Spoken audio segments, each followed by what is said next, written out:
On ne peut pas faire mieux là. C'est Nouveau Testament, les premiers évangiles de Matthieu, premier verset. Généalogie de Jésus-Christ, fils de David, fils d'Abraham. Là, non, il ne faut même pas aller plus loin. Je te dis verset 1. 1. Là, il y a déjà deux pistes. Aujourd'hui, je ne sais pas comment Dieu va me guider, mais je vais déjà, parce que c'est deux pistes différentes. Bien. Ça va? Quand vous m'entendrez souvent dire cette semaine, par rapport à la sagesse d'Israël, pour quelle raison? Pour une simple raison, c'est que la Bible, en tout cas,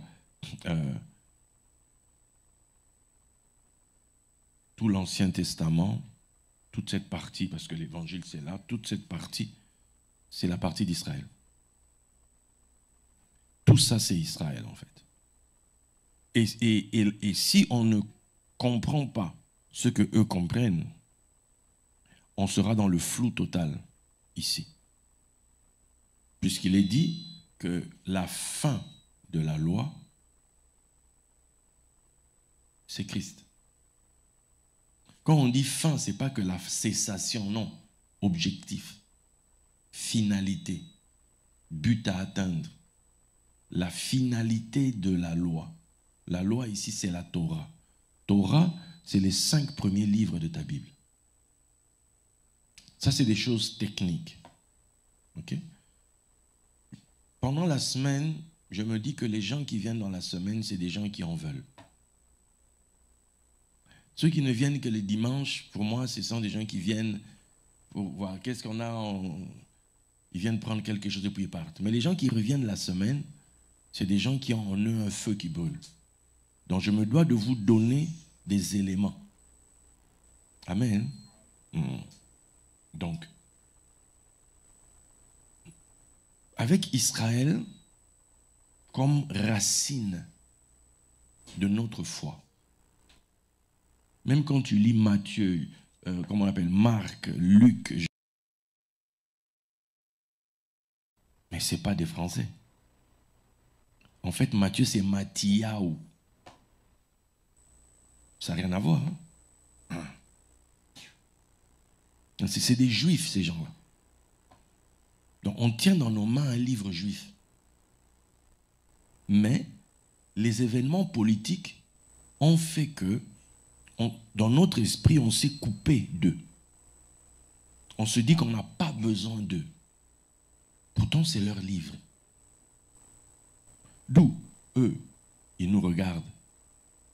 Et regardez, on se débat avec ça, on s'embrouille avec ça, on n'avance pas. Quelqu'un comprend? Bien. Chez eux, donc, ils vont te dire que Abraham représente la bénédiction. Puisque quand Dieu parle à Abraham, il lui dit que toutes les nations seront bénies. Dieu lui dit, je te bénirai et je rendrai ton nom grand. Et toutes les nations seront bénies en ta postérité. À ce point, Abraham est devenu celui qui incarne et représente le concept de la bénédiction. La bracha, comme on dit en hébreu. Il y aurait eu mon tableau, je vous aurais écrit ça. Quelqu'un dit bracha. Bon, en Swahili, on dit baraka. Ok? Parce que le Swahili, il y a de l'arabe dedans, etc. Donc, c'est reconnecté de l'autre côté. Donc, Abraham, c'est la bénédiction. Abraham, toutes les nations seront bénies. Abraham représente la dimension du peuple. Les nations, le peuple. Et puis tu as de l'autre côté David. David, lui, représente le côté royauté. Le côté leadership. Leader de qui? Du peuple. Donc maintenant, on recommence. Jésus-Christ, généalogie de Jésus-Christ, fils de David. David, c'est quoi? Fils de la royauté et fils de la bénédiction. Or, la bénédiction, Proverbe 10, 22 dit quoi?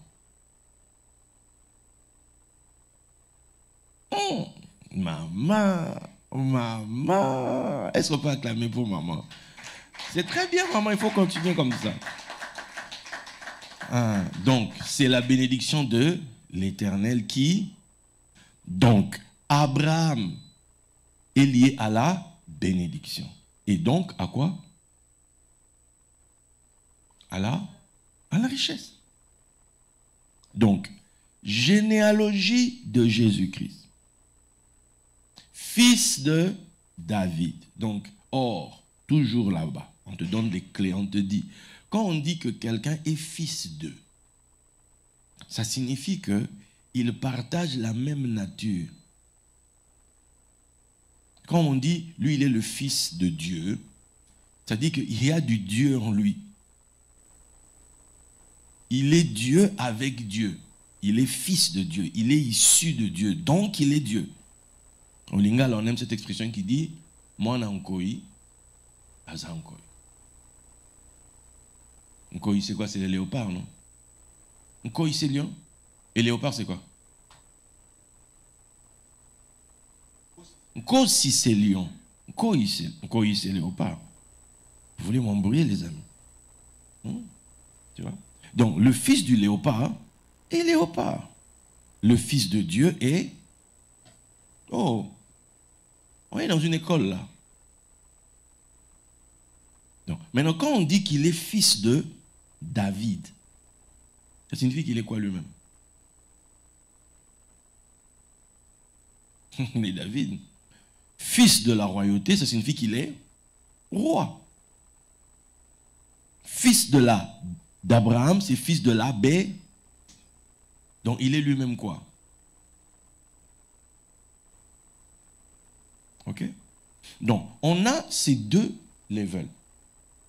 Premier level, en bas, c'est Abraham. Et pour que la bénédiction ait lieu, parce que vous allez voir que Dieu a promis qu'il aura une descendance. Ok. Mais, quand vous lirez le psaume 105,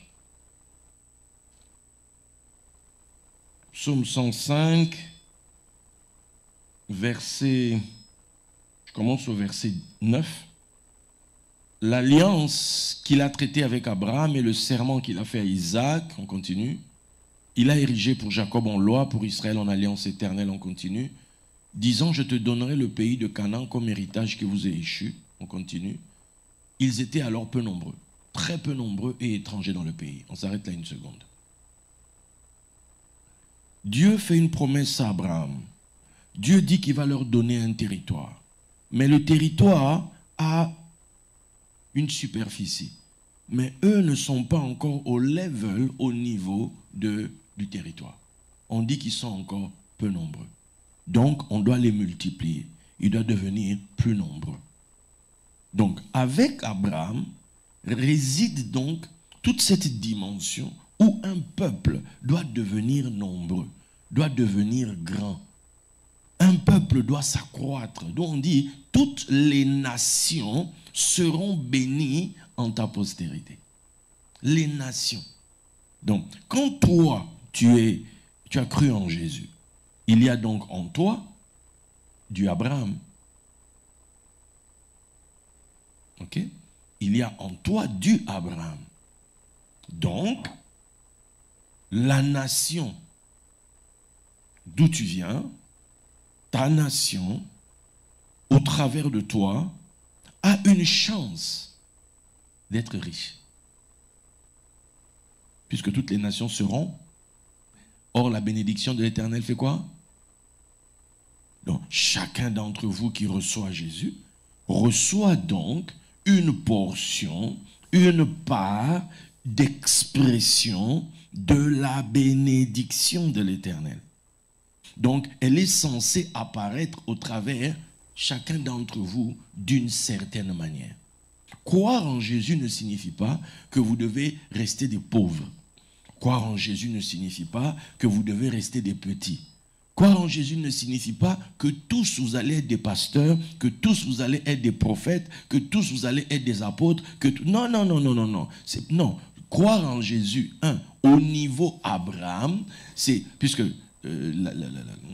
les tribus d'Israël, ils étaient combien? 12, non? Et quand vous faites une étude sur les 12, je ne veux pas aller là-bas aujourd'hui, peut-être dans la semaine, vous allez voir qu'ils sont différents les uns des autres. Chaque tribu, quand même le peuple était en marche, avait une position.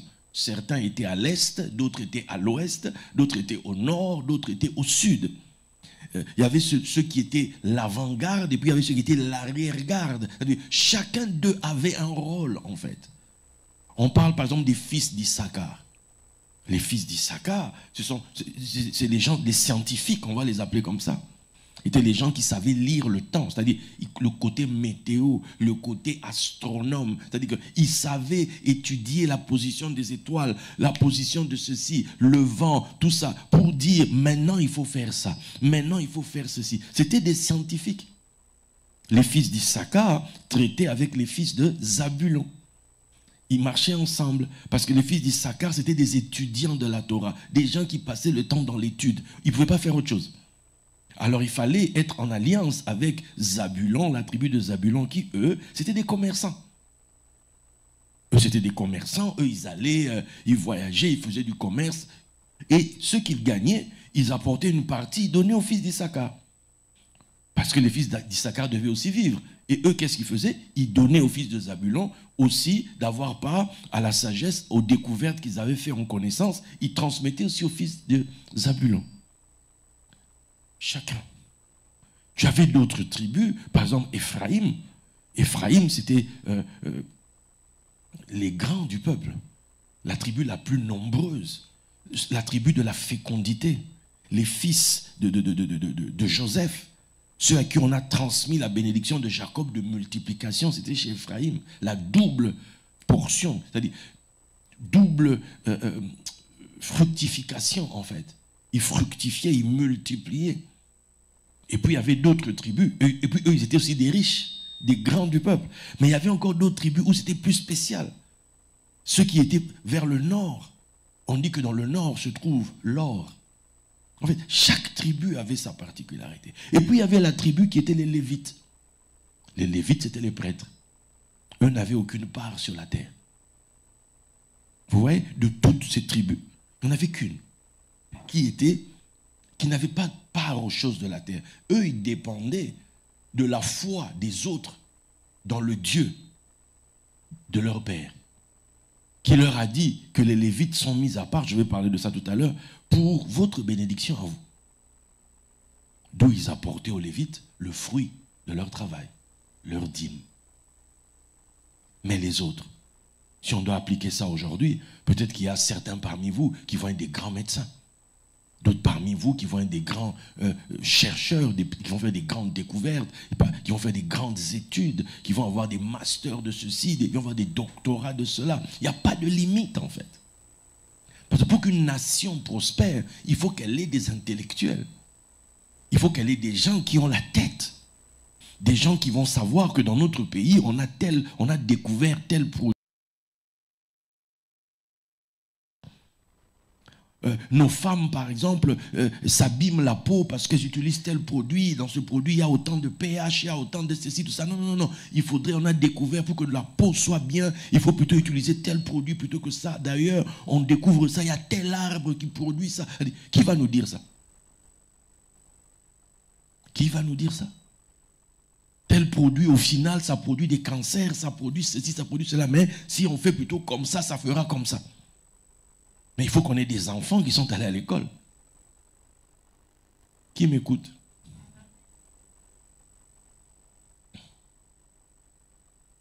Tout le monde ne peut pas être pasteur. Si tu dois être pasteur, laisse Dieu t'appeler.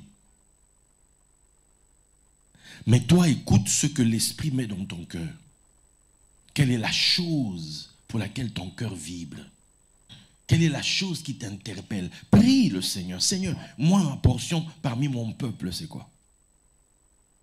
Il faut aussi qu'on sorte de cette histoire où nous, ici en Europe, chez les Africains, on ne peut faire que des magasins exotiques. On peut faire aussi autre chose. Vous comprenez ce que je veux dire? Il faut ouvrir, en fait. Il y a certains marchés où tu vois que les Chinois ont tout récupéré. Même nos choses à nous, c'est les Chinois qui nous vendent. Mais nous-mêmes, on fait quoi? Nous, on est en mode bilélé sur bilélé. Quand il y a un concert ici, on se prépare. C'est ça, sur ça, on va parler du matin jusqu'au prochain matin. Comme si cette chose-là va nous élever. Bon, et même, disons que notre richesse, c'est la musique. Est-ce que le pays en profite dans quoi?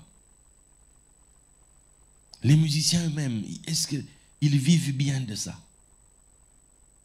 Est-ce qu'ils construisent des écoles? Est-ce qu'ils construisent des hôpitaux? Est-ce qu'ils font quelque chose où ils impactent leur nation? En Christ, vous devez devenir des hommes et des femmes qui ont une vision grande. Ce n'est pas parce que vous priez ici que vous devez avoir une vision petite. Non. Vous devez être ici, mais comme on dit, petit mais costaud. Vous avez une vision dans la tête, vous avez des projets divins, vous avez des choses que Dieu peut faire avec nous, des grandes choses. Pourquoi? Parce que nous sommes des fils et des filles d'Abraham. Vous comprenez? Ne vous laissez pas intimider, je ne sais par qui ou par quoi, non. Jésus, fils d'Abraham. Donc on doit voir en Jésus les fruits de la bénédiction. Or, c'est la bénédiction de l'Éternel qui enrichit. Donc, en tant que fils d'Abraham, vous pouvez vous dire dans votre esprit que la richesse est aussi pour vous. Vous aussi, vous pouvez croire que vous pouvez être riche demain. Lève-toi là où tu es dit, je suis riche. Non, je ne te sens même pas que tu crois dans ce que tu dis. Non, tu dois le dire avec conviction. La manière dont tu le dis, que la chose-là brille sur toi. La manière dont tu le proclames, que cette chose-là puisse briller sur ta vie. Tu n'es pas riche parce que toi, tu as fait une étude. Non, tu es riche à cause d'un héritage. Tu es riche parce que tu es dans une généalogie. Tu es riche parce que c'est dans la lignée. C'est dans la lignée des fils d'Abraham. C'est quelque chose. Même si ton père n'a pas d'argent, ton père biologique, ta mère biologique n'a pas d'argent, même si tu habites dans un quartier, je ne sais lequel, même si là où tu dors ne ressemble pas à un endroit pour de riches, mais à cause de la lignée spirituelle, à cause de cette descendance spirituelle, tu peux prétendre toi aussi à être riche. Quelqu'un comprend? Asseyez-vous.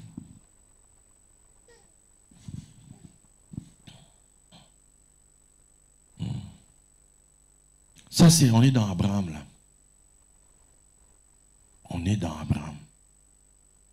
Maintenant la vraie question est de savoir, toi et Abraham, en lingala on dit l'isola et bandaïwa.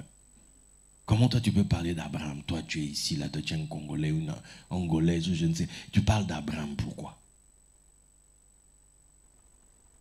On va dans Galates.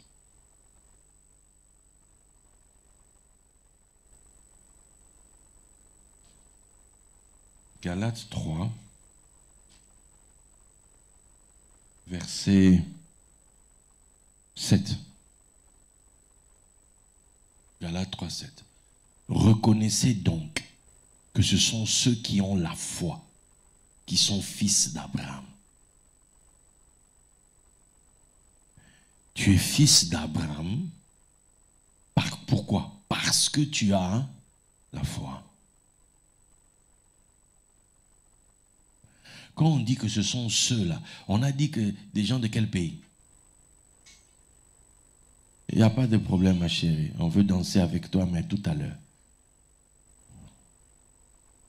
On dit ici, ce sont ceux.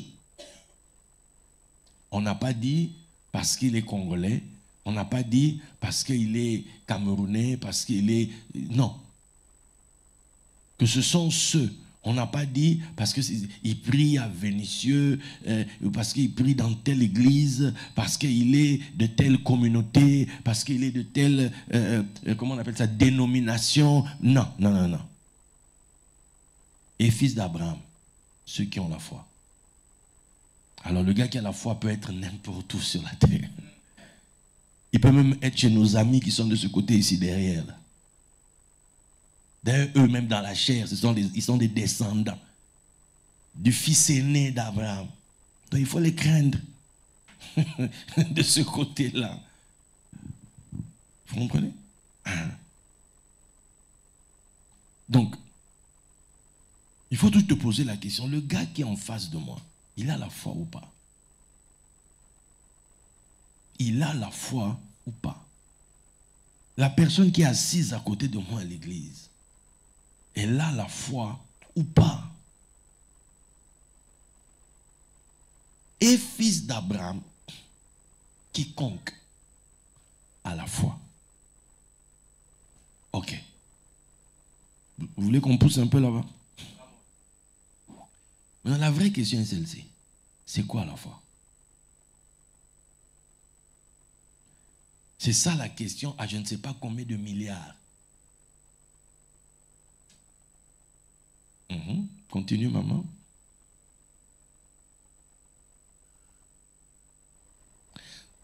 Hébreux 11:1.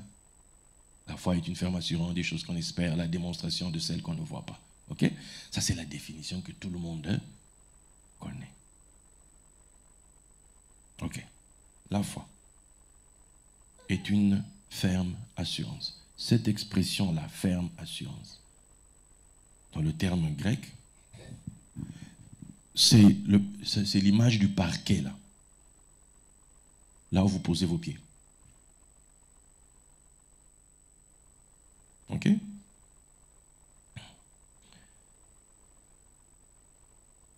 Des choses, la base, on va appeler ça comme ça, la fondation, on va appeler ça comme ça, des choses qu'on espère. Ok. Qu'est-ce qu'on espère?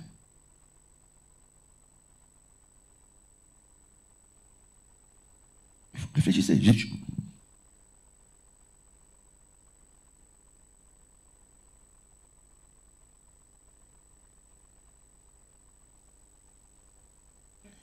Là, vous m'avez laissé faire ça tout seul. Moi, j'ai fait ça à tel point que j'ai plus de cheveux. Maintenant, ça vaut tout. Allez. C'est pas convaincant du tout votre affaire, mais j'accepte seulement. Espérance, là, on espère quoi? La Bible nous demande d'espérer quoi? L'espérance de la Christ en l'espérance. Les Écritures, selon Romains, sont là pour nous donner l'espérance. Quand je lis tout ce qu'on raconte, quand on parle des Écritures ici, il ne parle pas du Nouveau Testament.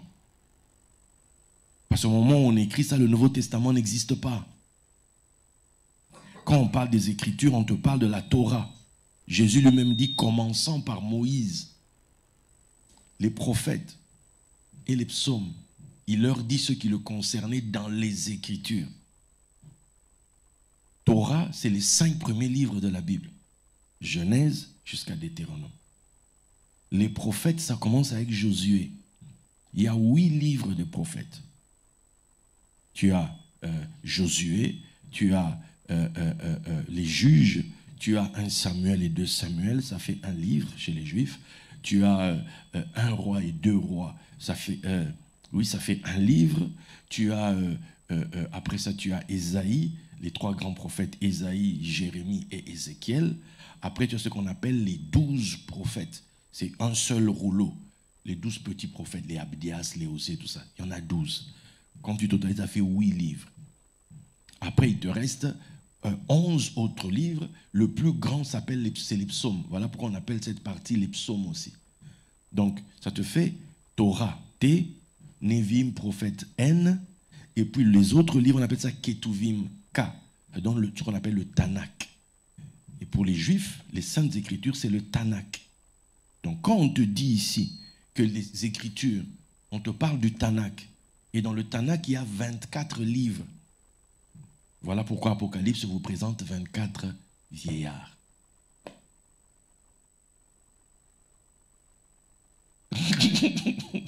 Quelqu'un comprend? Tu dis? Querido. Il y a, tu sais, les gens donnent en fonction de la lumière qu'ils ont. Un homme ne donne que ce qu'il a. Moi, je te parle, je viens d'une étude. Je m'ai mis à l'écart pour apprendre. Et la plupart des gens chez nous n'ont pas ce background, ne sont pas allés dans les racines hébraïques des Écritures. Ils sont restés. C'est comme ça l'histoire de l'Église, en fait. Parce qu'on nous a coupés avec Israël. Moi, un jour, le Seigneur m'est apparu, il y a plus de 20 ans maintenant. Lui m'a dit, apprends ma culture. C'est comme ça que j'ai dû apprendre la Torah. Apprendre, ça fait quoi 22 ans que j'ai été plongé dans l'étude. Et pour pouvoir ramener ça vers cette compréhension en tant que chrétien, pour comprendre le mystère de Christ et apporter ça à l'Église francophone. Ok? C'est pour ça que j'ai dit au début, il faut accepter de désapprendre pour apprendre. Il y a des choses que tu dois enlever de ta tête pour instaurer de nouvelles choses. Dieu fait toutes choses nouvelles. C'est très important. Il y a des choses qu'on a appris à un certain moment, c'était édifiant à ce moment-là. Et puis après, il y a une nouvelle saison qui arrive. Parce qu'une nouvelle lumière arrive. Ça ne signifie pas que ce qui était dit hier était faux. Non. Ça signifie que hier, tu ne pouvais que comprendre les choses de cette manière-là. Jésus dit, j'ai beaucoup à vous dire, mais vous ne pouvez pas encore le porter maintenant. Mais à ce moment-là, il leur dit quand même des choses. Ce qu'il leur dit, c'est en parabole. Quelqu'un viendra plus tard pour ouvrir. Quand vous êtes prêts. Ça va? Voilà. Donc, tu dis?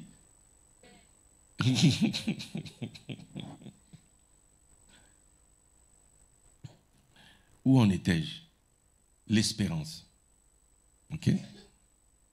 Donc, dans les Écritures, les Saintes Écritures, on lit des histoires. On lit les histoires d'Abraham, les histoires d'Isaac, les histoires de Jacob, les histoires d'Ésaü, on lit les histoires d'Ismaël, les histoires de Joseph. On lit des histoires de David, on lit des histoires. Maintenant, on nous dit que toutes ces histoires que l'on lit, c'est pour que ça nous donne l'espérance. Et on va nous expliquer que l'espérance en question, quand Christ est en nous, c'est l'espérance de la gloire. Ok. Si maintenant on sait que l'espérance c'est la gloire, revenons à notre définition de la foi. La foi, c'est la ferme assurance. C'est quoi ces choses? Merci, maman. Donc, la foi, c'est la ferme assurance de la gloire. De la gloire. Je répète, la foi, c'est la démonstration des choses qu'on ne voit pas. C'est quoi ce qu'on ne voit pas? Oui, mais c'est quoi?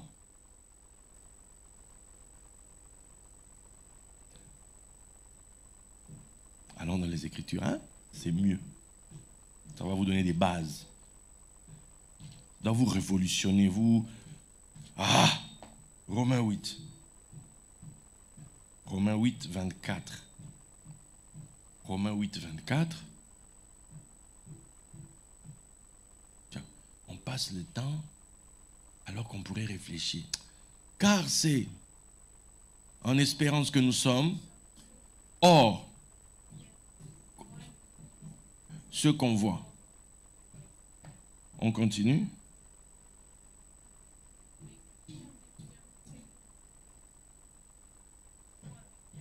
Stop. Donc, si on revient au verset 24, l'espérance, c'est quelque chose qu'on ne voit pas.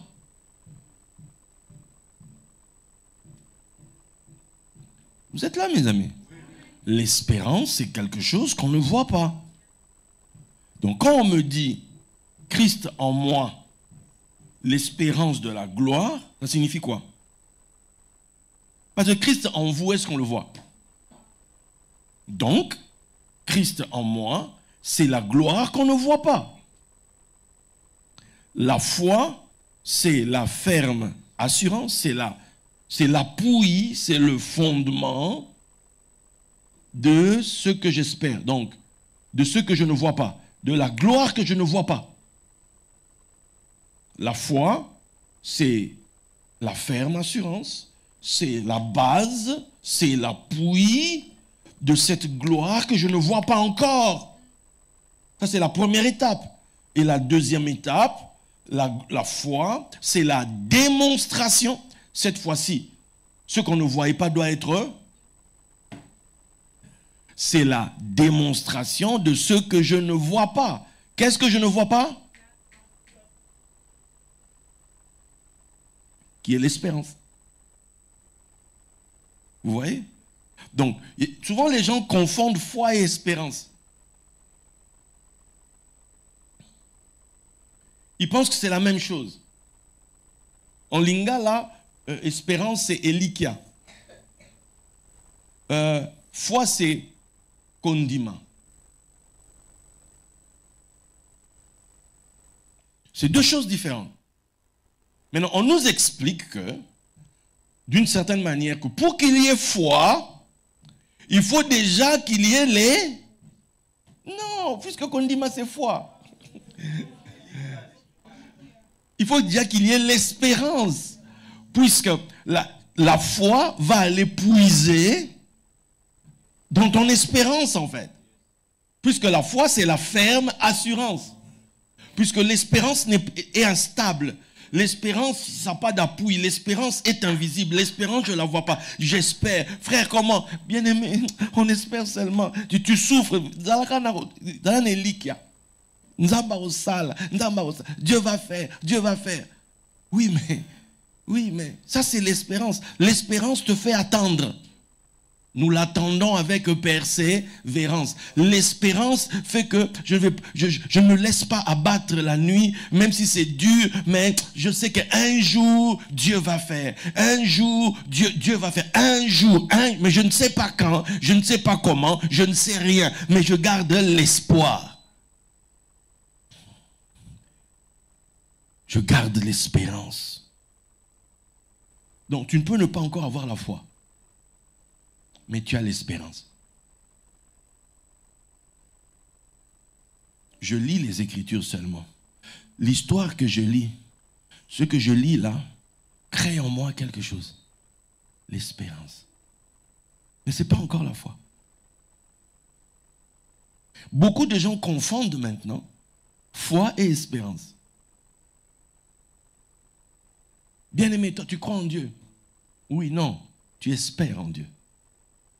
Tu ne crois pas encore. Tu n'as pas encore la foi. Donc Jésus peut dire à ses disciples, Jésus peut dire au peuple, ayez foi en Dieu. Mais il parle à qui? Au peuple d'Israël, purée. Il parle au peuple de la Bible. Des gens qui connaissent Dieu. Leur Dieu, c'est le Dieu de leur père, Dieu d'Abraham, d'Isaac, de Jacob. Donc ils ont espoir, ils ont l'espérance. Ils ont l'espérance de la résurrection des morts. Ils ont l'espérance. C'est des choses que je ne vois pas. Mais parce qu'on m'a raconté, parce que je lis, parce que ceci, donc au fond de moi, ça fait naître quelque chose.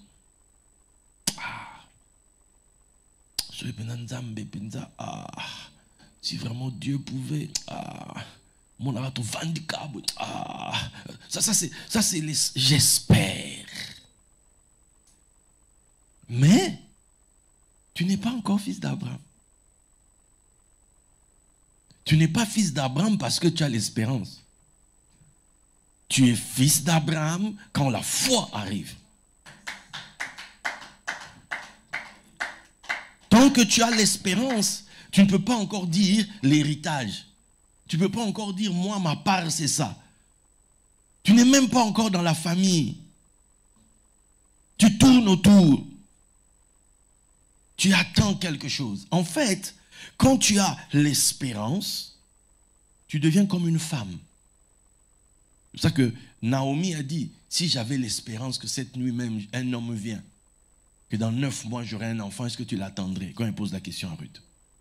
En fait, quand tu as l'espérance, tu deviens, comme j'ai dit au début, une femme qui est dans ces périodes.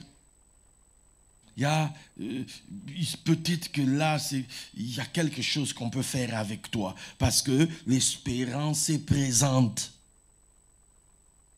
Parce qu'on te donnera la foi sur base de l'espérance qui est en toi. On va venir te donner quelque chose de stable. On va venir te donner, on va te mettre, comme on dit, du béton sur la terre pour que tu poses maintenant tes pieds dessus. Tu es maintenant stable. Ah, ma solo. Pourquoi? Maintenant, Dieu est venu confirmer quelque chose qui était là au fond de toi. Tu n'étais pas encore trop sûr, mais quelque chose s'est passé. Et la foi est entrée en jeu. Maintenant, la foi, comment elle arrive? Maintenant, il faut regarder à Abraham. Comme on dit, Yende Koloma Solo. C'est avec lui que cette histoire passe. Abraham, l'homme de la foi. Comment est-ce qu'Abraham a la foi? Comment la foi d'Abraham se manifeste? Comment? Abraham, on connaît l'histoire, quitte la maison de ton père, viens, etc. Tout ça, dans le pays que je te montrerai. Jusque là-bas, on ne parle pas encore de la foi. On parle de la foi d'Abraham quand il va rencontrer Melchisédek. C'est là qu'Abraham rencontre Melchisédek. Abraham donne la dîme à Melchisédek. Melchisédek, roi de Salem, un roi. Retenez bien, un roi. Ce roi de justice, qui est aussi sacrificateur, bénit Abraham. Et Abraham le sert. Et lui donne à Abraham le pain et le vin. La communion. Genre, on mange ensemble. Je t'accueille dans ma dimension. Viens. Tu es comme l'un de nous. On mange ensemble. Et là, qu'est-ce qui se passe? Melchisédek part. Et l'Écriture nous dit, et la Genèse 15,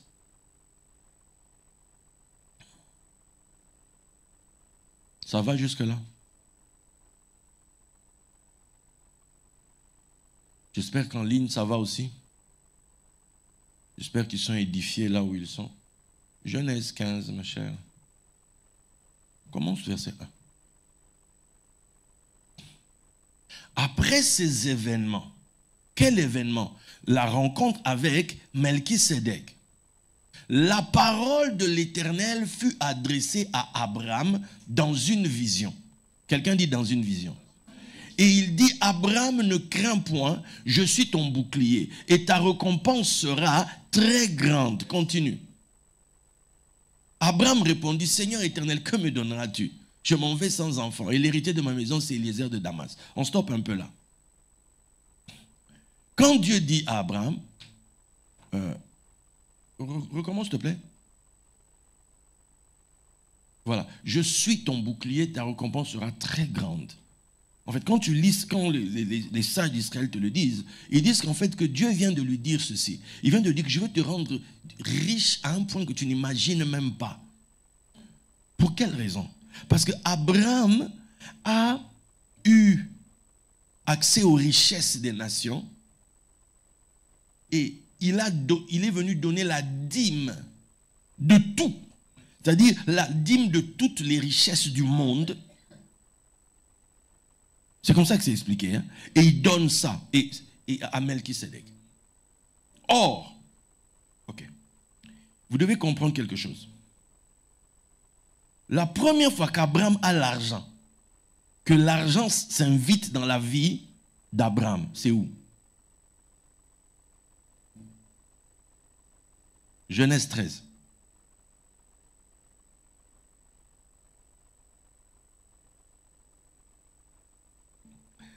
Abraham remonta d'Égypte vers le midi, lui, sa femme et tout ce qui lui appartenait, et l'autre avec lui. Abraham était en troupeau et en argent et en or. Abraham est devenu riche où? en Égypte. Dans l'affaire de Sarah, là. Ok? C'est là-bas qu'il est devenu riche. Mais quand vous lisez le texte, nulle part Abraham ne donne sa dîme. Abraham n'a pas donné de dîme. Mais il s'est passé quoi? Quelque temps après, les bergers d'Abraham et ceux de Lot commencent à se quereller. Et ça génère la séparation. Quelque temps plus tard, Lot a des problèmes. Ça, c'est Genèse 14. Lot a des problèmes et on vient vite chercher Abraham. On a arrêté Lot. C'est pour ça que Abraham va à la guerre. Et la chose qu'Abraham va faire en premier, il va donner la dîme. La première chose qu'il va faire, il va donner la dîme. Jacob. Il est temps de fuir son frère. Il arrive à Bethel, Luz. Dieu lui parle la nuit. Il se réveille. Il parle. Si tu me bénis, si tu fais en sorte que je reviens en paix, si tu fais en sorte que tu me nourris, tu m'habilles et je reviens en paix, c'est-à-dire riche et sans problème, moi je te donnerai la dîme. Il va faire combien d'années là-bas? Chez Laban. Entre 20 et 22 ans. Ok? Quand il revient, est-ce que Jacob va à Luz? À Bethel? Non, il n'y va pas. Il est rentré chez lui. Il n'a pas fait ce qu'il avait dit qu'il va faire. Et là, Genèse 34, vous allez tomber que Dina se fait violer. Quand Dina se fait violer, ça engendre toute la suite des problèmes qu'il y a, ses frères, tout ça, ça tue des gens, et il y a maintenant un problème dans toute la région, et Jacob maintenant est en panique, voilà, qu'est-ce que je dois faire? Il demande à tout le monde de retirer leurs ornements, leurs idoles, on jette là-bas, tout ça, et il invoque Dieu, maintenant lui dit, retourne à Bethel, où tu avais fait un vœu, pendant que tu fouillais ton frère. Chaque fois qu'on ne donne pas la dîme, ça engendre un problème. Maintenant, avant que vous n'alliez encore plus loin, je ne sais pas pourquoi j'en parle maintenant, mais bon, je l'incruste là. Voilà. J'ai des vidéos, j'enseigne ça plus, mais bon. Le mot dîme en hébreu, c'est maaser. Maaser, son nombre, un de ses nombres, c'est 70. 70, pour ceux qui étudient les secrets de la Bible, c'est le sod, le secret. Il y a un secret dans la dîme. Quand tu ouvres le mot, le premier M, c'est pour parler d'un mouvement, un mouvement d'origine. Pas un mouvement pour aller vers, mais un mouvement d'origine. Je viens de là. Vous comprenez la différence? Un mouvement pour dire, je fais ça par ça. Donc, maaser cache dedans le même, le M, et le mot, soit esser pour parler de 10, ou le même lettre, ça signifie aussi osher, richesse. La dîme, c'est ce que tu donnes qui provient de la richesse. Toutes les dîmes qu'on donne aujourd'hui, ce sont en fait, on dit à Dieu, Seigneur, fais-moi confiance, je vais être fidèle dans les petites choses afin que tu me juges fidèle pour les grandes choses. La dîme, c'est le service des riches. C'est quand la richesse va entrer dans ta vie, Dieu t'attend à la dîme. D'où ce qu'on fait avec le peu qu'on a là. Nos salaires, nos ci, nos ça. Est-ce que c'est déjà ça la richesse? Non. Mais celui qui est fidèle dans les petites choses le sera dans les... Donc, si tu ne comprends pas en fait comment tout ça marche, tu vois. Donc, vous avez compris pour la dîme? Le service, quand maintenant Abraham accomplit la dîme, auprès de qui? Auprès de Melchisédek. Il y a un après ces événements. Revenons à Genèse 15. Il y a un après ces événements. Dieu parle. Dieu dit à Abraham. Écoute mon gars, parce que le roi de Sodome lui a dit, garde l'argent. Garde l'argent. Abraham lui a dit quoi? Pourquoi tu dis que c'est toi qui m'as enrichi? Rien à faire. C'est pas toi. Tu vas aller parler partout, genre, c'est moi, c'est moi. Comme des gars, par exemple, parce que tu l'as hébergé chez toi quelque temps, mais parce qu'il t'a hébergé chez lui pendant quelque temps, depuis toute la ville est au courant que toi, on t'avait hébergé là-bas. Donc, des fois, vaut mieux souffrir tranquille dans son coin. Vaut mieux peu avec la paix que beaucoup avec du trouble. Quelqu'un comprend ça? Des fois, vaut mieux être tranquille dans ton coin. Charisme, caca, charisme. J'aime bien un gars dans une musique, il a dit ça tue le charisme. Il y a des choses qu'il faut éviter en fait. Parce que les gens vont dire tout et n'importe quoi. Parce qu'un jour tu es allé toquer à sa porte, lui demander de l'aide, il a pensé que ça y est, c'était maintenant à lui de faire tout un discours, de faire un truc sur... Il fait des TikTok avec toi, maintenant voilà. Parce que je suis un jour venu te demander service. Tu vois? Ne tombez pas dans ces histoires-là. Amen. Donc c'est important. Donc maintenant, je suis ton bouclier. Donc Dieu dit à Abraham, je vais te rendre immensément riche. Comprenez le contexte. On est en train de parler de la foi, n'oubliez pas. Hein. On continue verset 2. Abraham répondit, Seigneur éternel, que me donneras-tu? Tu vois, on est dans une histoire de données là. On est dans une histoire de données. Donc tu me dis des trucs que tu vas me rendre, mais tu vas me donner quoi? Abraham en fait, il minimise Dieu en fait. Il dit, tu me dis des grandes choses comme ça, mais j'ai même pas un gosse. L'enfant qui est ici là, c'est même pas de ma maison, c'est un esclave que j'ai pris ici. L'héritier de ma maison, c'est Eliezer de Damas, est-ce que tu te rends compte? Et toi, tu vas me rendre riche. Donc Abraham est en train de dire, donc, tu veux me rendre riche, moi, d'une richesse que je ne pourrais même pas donner à mes propres enfants. Une richesse qui va aller à un étranger, en fait. Donc, Abraham n'est pas d'accord. En fait, il veut même envoyer valser ce que Dieu vient de lui dire. Si tu te rends compte, des visions, on n'en a pas tous les jours. Où Dieu vient te dire des choses fortes. Et Abraham dit, non, rien à faire. Seigneur, tu vas me donner quoi? J'ai pas d'enfant. J'ai pas d'enfant, moi, j'ai pas d'enfant. Sarah est stérile, tout ça. Voilà, j'ai pas d'enfant. On continue, verset 3. Et Abraham dit, voici, tu ne m'as pas donné de postérité. Celui qui est né dans ma maison sera mon héritier. Donc c'est un esclave. Donc c'est-à-dire, il sera mon héritier. C'est-à-dire que c'est lui qui va récupérer tout ce que tu vas me donner. Genre, Kwanitina, quoi, ça ne sert à rien.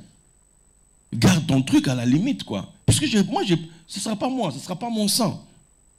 On continue.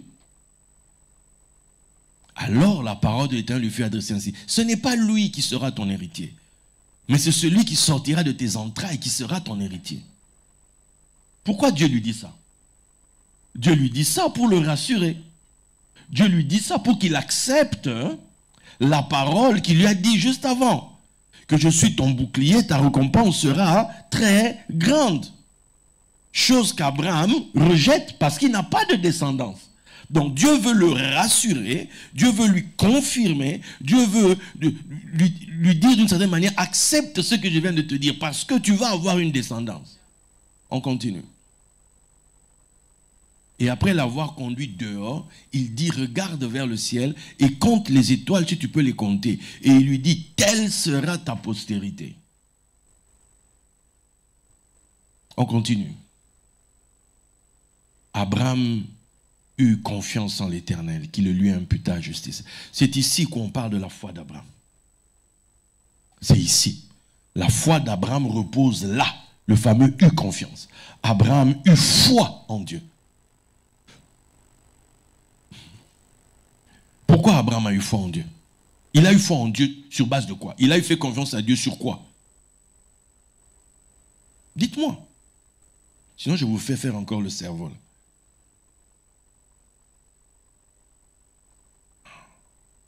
Maman, j'apprécie beaucoup. Sincèrement, j'apprécie beaucoup. On est dans des milieux où très souvent, les mamans pasteurs...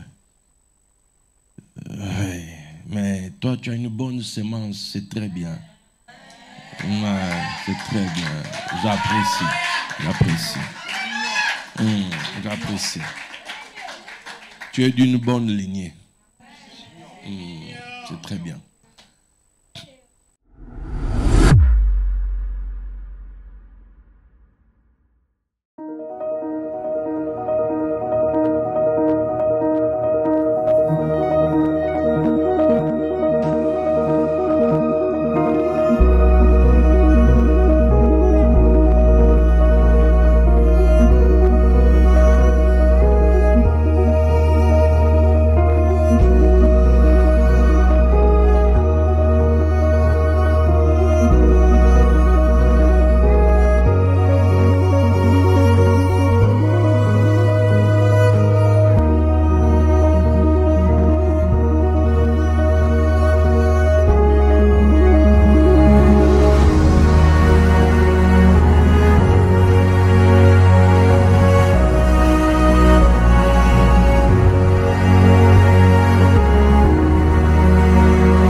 Abraham eut foi en l'Éternel, puisque la foi vient de ce que, or la parole de l'Éternel lui avait été adressée, en lui disant, Abraham, ta récompense sera très grande, ton salaire sera très grand.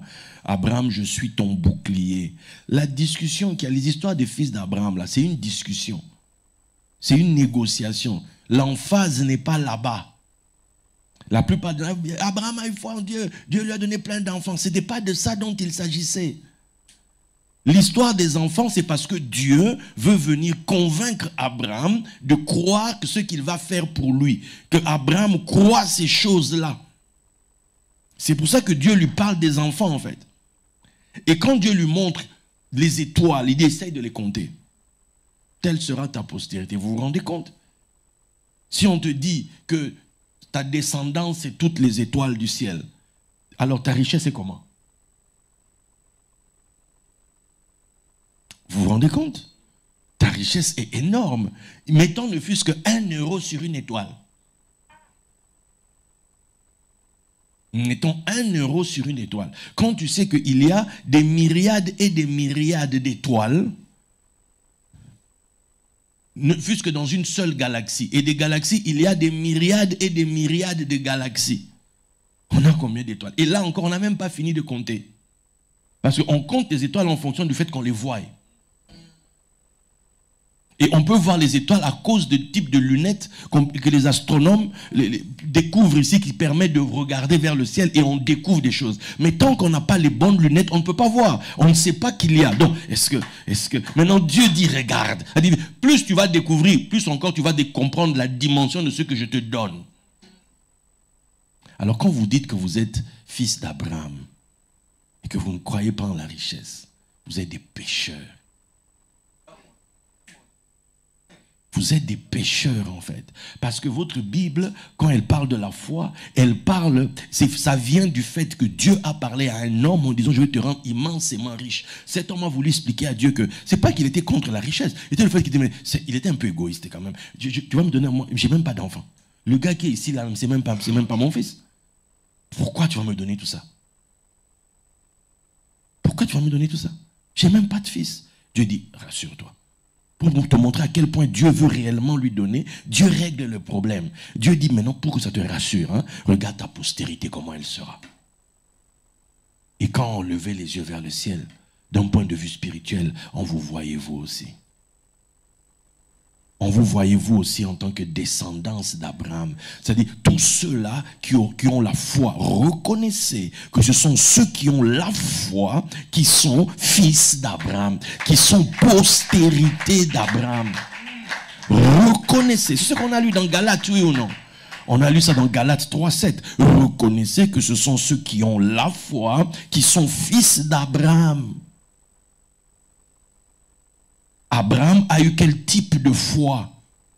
C'est la foi dans un échange avec Dieu. Dieu lui a dit, Abraham, tu vas être immensément riche. C'est ça en fait l'histoire de Dieu avec Abraham.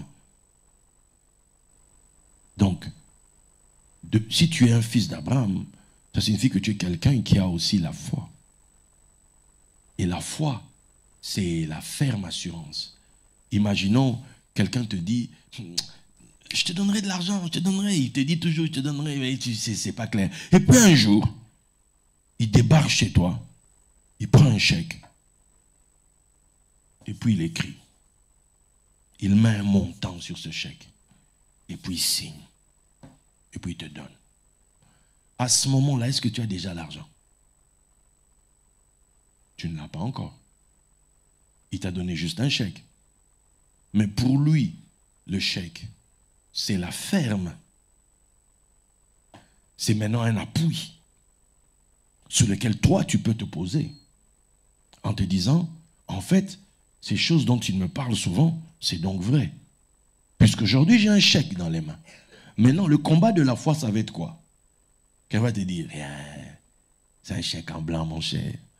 La réalité, il n'y a pas d'argent. Ça, c'est ce gars veut t'embrouiller. Il ne va même pas le déposer sur ton compte. Il n'y a pas d'argent. Maintenant, tu es avec les chèques dans les mains comme ça. Je vais déposer, je ne vais pas déposer. Je vais déposer, je ne vais pas déposer. Je vais déposer, je ne vais pas déposer. Ça, c'est maintenant le combat de la foi. Même des fois, quelqu'un t'énerve ou vient te dire que la personne l'avait mal parlé d'ailleurs sur toi. D'ailleurs, il fait ça, c'est pour mieux te bouffer. Il fait ça, on va vouloir te mettre des trucs dans la tête pour que toi, au final, tellement tu es énervé, tu prends les chèques, tu les déchires en petits morceaux. Et puis le gars là-bas, je te dis, mais tu n'as jamais retiré l'argent. Oh. Mais toi, on m'a dit que... Oui, mais va déposer. Et puis, qu'est-ce qui se passe? En fait... J'avais déchiré. C'est comme ça qu'on est nous là. C'est comme ça qu'on est nous. On est emporté à tout vent de doctrine.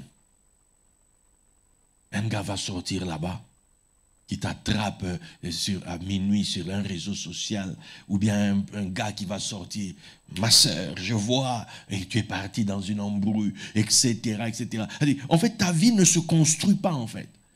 Il n'y a pas de fondation. Il n'y a pas de fondement. L'espérance, tu ne sais même pas, tu es censé espérer quoi? En Christ, c'est l'espérance de la gloire. Espère la gloire. En hébreu, c'est kavod. Maintenant, notre problème, c'est qu'on s'est référé à la gloire selon les Grecs. Chez les Grecs, la gloire, c'est doxa. Et ça nous emmène à la lumière, des choses élevées. Et donc nous, quand on est là, ah, le jour de culte, ah, quelle gloire. Pourquoi? Atmosphère. J'ai vu comment tu appelles l'homme de l'atmosphère, l'homme atmosphère. Mine de rien quand même, ce que tu m'as montré hier, c'était très bien. Donc, attends, tu vois, les gens dans leur tête, quand ils pensent gloire, ils pensent à des choses spirituelles. Mais en Israël, quand on dit kabod, kabod, ça vient de kabad, ce qui pèse. Or, ce qui pèse ne peut pas être en haut. Ce qui pèse descend toujours. Tu comprends? Ce qui pèse descend toujours. D'où quand on doit prendre l'avion pour monter, on allège. On surveille les poids que chaque personne porte. Parce qu'on doit monter. On doit donc surveiller le poids. Vous comprenez ça? Pour monter, tu t'allèges. Pour monter, tu veux t'élever en compréhension, tu veux t'élever en connaissance, tu veux t'élever dans la spiritualité, tu veux t'élever. On va toujours te demander de faire une chose. Dépouille-toi. Dépouille-toi, donne. Pour que tu reçoives, donne. Fais ceci. C'est-à-dire, toujours allège-toi. Mais quand la gloire doit venir dans ta vie, elle va être pesante. D'où Joseph va dire, racontez à mon père. C'est la première fois qu'on utilise ce mot dans la Bible. Raconter à mon père ma gloire en Égypte. C'était quoi ça? C'était sa position en Égypte. C'était son niveau élevé, qui commandait l'Égypte, qu'il était grand en Égypte.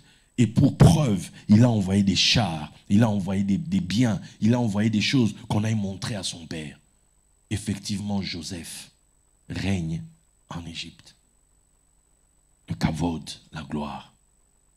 Quand on te demande d'espérer la gloire, tu dois espérer la gloire.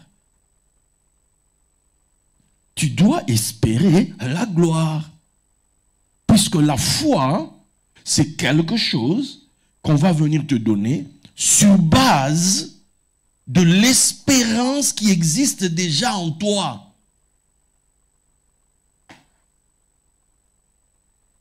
Si en toi, il n'y a pas d'espérance de la gloire, on va te signer quel chèque?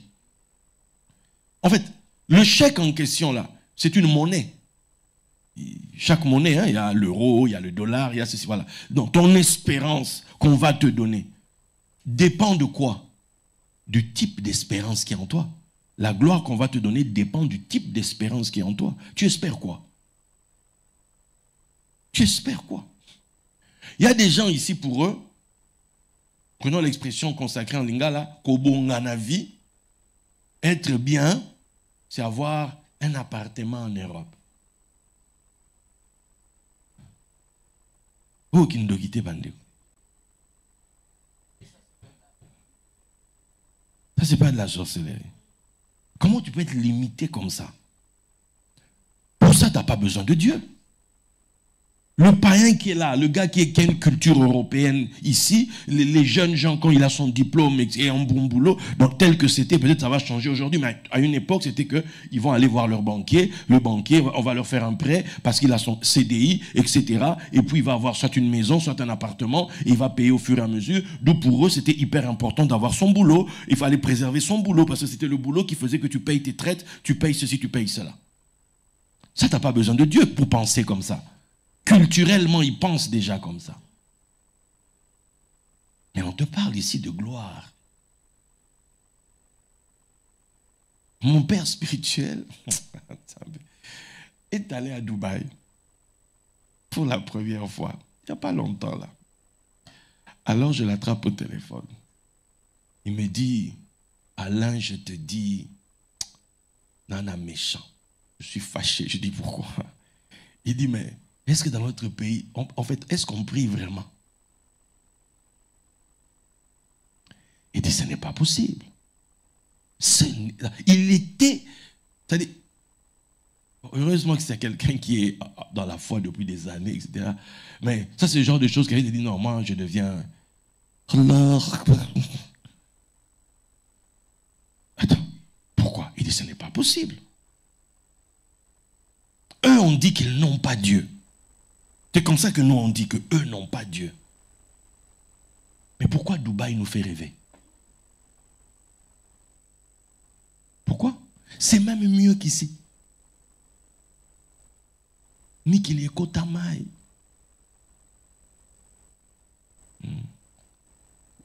Je vous dis la vérité. L'Europe, pour ceux qui ne comprennent pas, l'Europe, s'est noyée depuis. Attends. Tu vas dans des coins en Chine là-bas. Regarde ce que les gens font. Mais nous, tu vas à Kin, il y a des églises partout. Dans tout son grammaire, pardon. Revenons. Je m'énerver pour rien ici, c'est pas possible. Allez. Regarde les pluies qu'il y a eu ces derniers jours. Regarde. Il n'y a pas quelqu'un qui est foutu là-bas de réfléchir. On a les mêmes problèmes tout le temps. Personne n'a réfléchi pour qu'on fasse quelque chose. On dit qu'on a la foi. Alors je me pose la question, c'est quel type de foi? Parce qu'on espère quoi? Que peux-tu espérer de glorieux quand tu vis tout le temps au milieu des immondices? L'atmosphère est viciée par les mauvaises odeurs. Et on vit avec ça. On dit qu'on a Dieu. Notre Dieu à nous ne nous fait pas rêver en fait. On voyage, on vient en Europe, on va à Dubaï, on va dans des coins comme ça. Mais chez nous, on n'est pas foutu d'arranger. On n'a pas la foi. Et je pose même la question, on a même l'espérance en fait. On ne l'a même pas. Or, il y a 3 choses qui demeurent. L'espérance, la foi et l'amour. Mais si on n'a même pas l'espérance,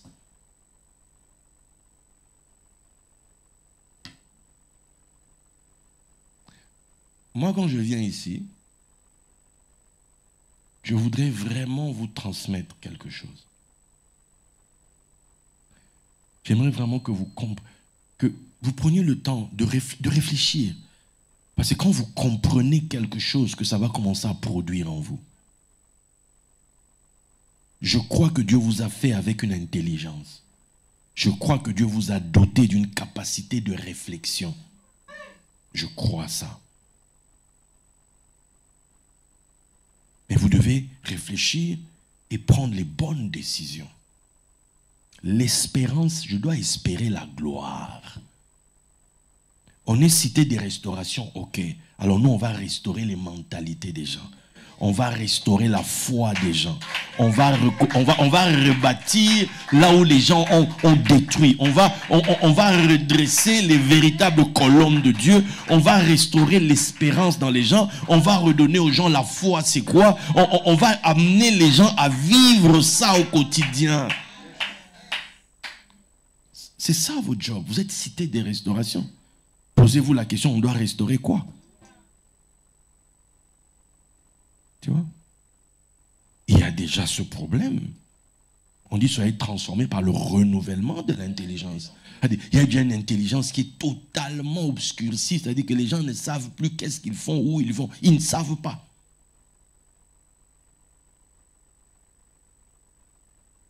Quand on parle de foi, il faut remettre ça dans son contexte. Dans le contexte abrahamique. Abraham a cru Dieu, que Dieu dit qu'il va le rendre riche, immensément riche. Et la preuve de ça, c'est quand apparaît dans des endroits des fils d'Abraham. Quand des fils d'Abraham apparaissent quelque part, Dieu veut témoigner dans cet endroit sa fidélité à Abraham. Dieu veut témoigner dans cet endroit la parole prophétique, la parole promesse qu'il a donnée à Abraham. C'est pour ça que des fils d'Abraham vont apparaître ici et là. Vous comprenez? Alors, si vous avez compris l'espérance, que c'est la gloire, si maintenant vous savez que la foi, c'est comme un document, en fait, qu'on vient te signer, qu'on vient te donner, sur base des choses que tu espères. D'où souvent, moi, j'ai l'habitude, dans mon équipe, souvent on en parle, et puis quand j'ai l'opportunité, il y a souvent des vidéos comme ça sur YouTube, où on va te montrer des vidéos genre Dubaï, ou genre les belles villas, les plus luxueuses sur la terre. Il y a des vidéos comme ça dans plusieurs pays, on te voit les belles voitures, les belles maisons. Parce que la gloire, elle est matérielle. Je vous ai parlé l'autre jour de la gloire spirituelle, c'est-à-dire les secrets. Ça, c'est la dimension invisible. Ça, c'est la dimension quand on monte. Mais maintenant, elle a une visibilité, puisque la foi, c'est la démonstration. C'est-à-dire qu'on doit la voir. On doit toucher ça. Vous comprenez? Vous devez vous nourrir de ça. Des fois, tu es chez toi à la maison, tu as fini de prier. Cherche sur YouTube les villas les plus luxueuses. Mets la vidéo. Si ton YouTube peut passer à la télévision, mets ça à ta télévision. Et regarde. Regarde. Dieu a dit à Abraham, tu dis? Dieu a dit à Abraham, regarde, le pays que tu vois, je te le donnerai à toi et à ta postérité. Toi, tu regardes quoi? Remplis tes yeux avec de la gloire. Nourris-toi avec de la gloire. Vois, c'est-à-dire, regarde ça jusqu'à ce que toi-même tu te voies dedans. Vous comprenez? C'est-à-dire, quand les enfants vont à l'école, donnez-leur une vision que la gloire est aussi pour eux. Que quand ils vont à l'école, ce n'est pas pour rester des petits, c'est pour être des grands. Que eux aussi peuvent étudier dans les grandes écoles. Ne limitez pas la vision des enfants à votre portefeuille. Chaque enfant transporte une bénédiction. Chaque enfant qui vient sur terre vient avec un potentiel de Dieu. Et vous, les enfants, croyez à des grandes choses et demandez à Dieu de bénir vos parents pour que vous ayez accès à cette chose-là. Ne limitez jamais l'avenir de vos enfants parce que vous, votre compte bancaire crie au secours. Le compte bancaire peut crier au secours, mais il y a un Dieu qui dit qu'il est le secours dans la détresse. Il y a un Dieu qui est là, il dit invoque-moi, je te répondrai, je te délivrerai et toi tu me glorifieras.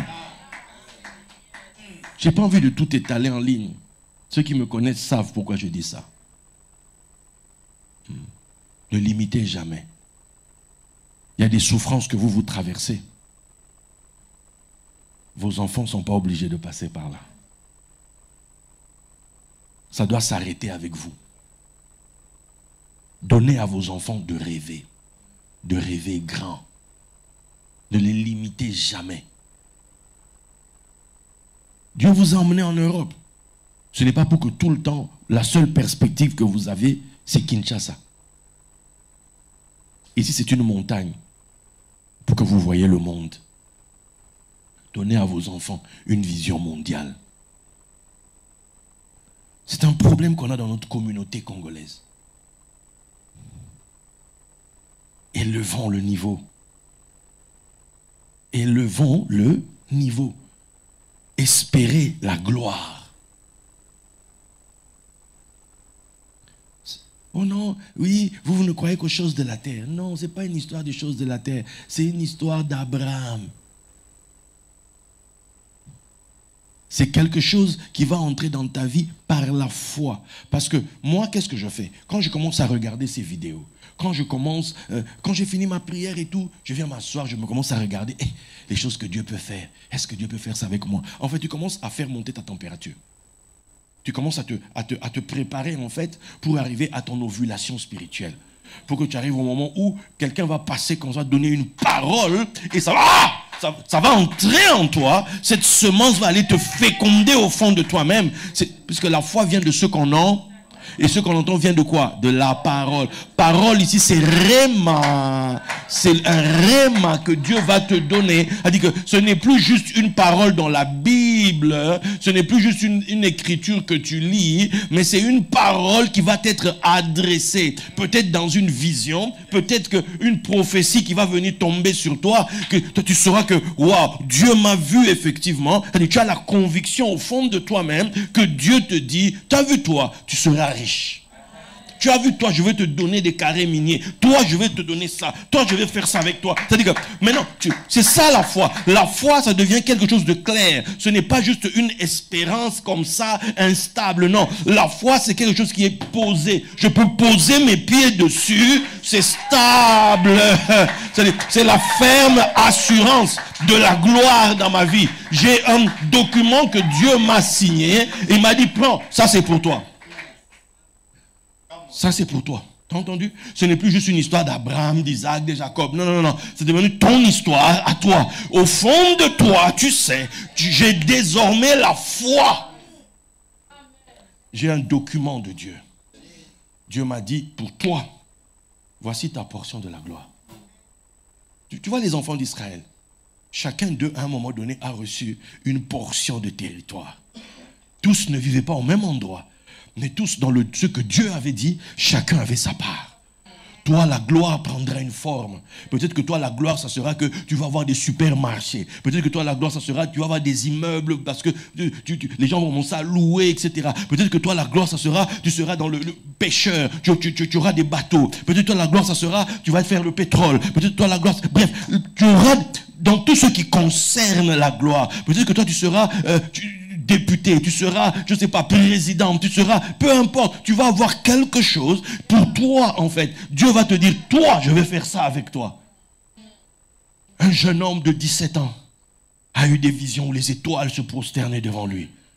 Son père a dit, oh, tu vas régner sur nous? Les gens n'ont pas cru. Sa famille l'ont combattu. Et dans leur combat, ils l'ont envoyé quelque part. Mais dans ce quelque part-là, il a germé. Dans ce quelque part-là, Dieu a accompli ce qu'il avait dit. 22 ans plus tard, il a vu la vision s'accomplir. Mais 22 ans, c'est quand ses frères se sont prosternés. Mais en réalité, pour que cela arrive, pour que ses frères qui étaient puissants puissent se prosterner devant quelqu'un, il fallait que ce quelqu'un soit encore plus puissant encore. Alors, il devient puissant quand? De 17 ans, 13 ans plus tard, à 30 ans. Il devient vice-pharaon à 30 ans. Ça lui a pris 13 ans.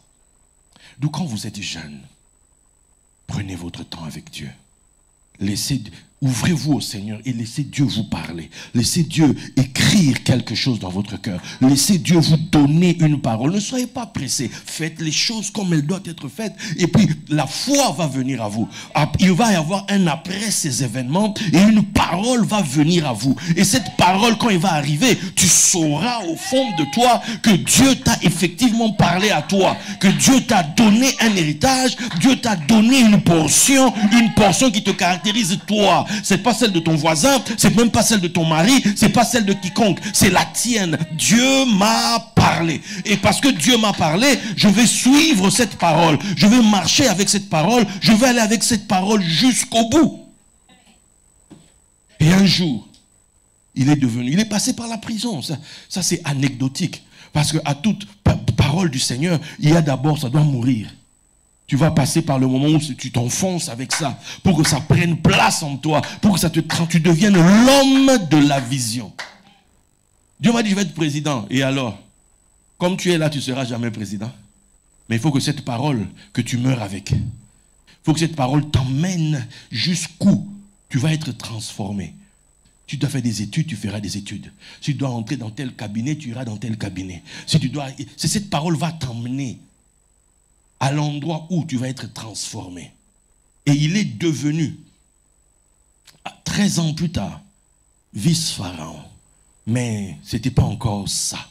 7 ans plus tard, quand il a eu 37 ans, c'est-à-dire 20 ans après la promesse, 20 ans après la vision, Pharaon a crié à lui.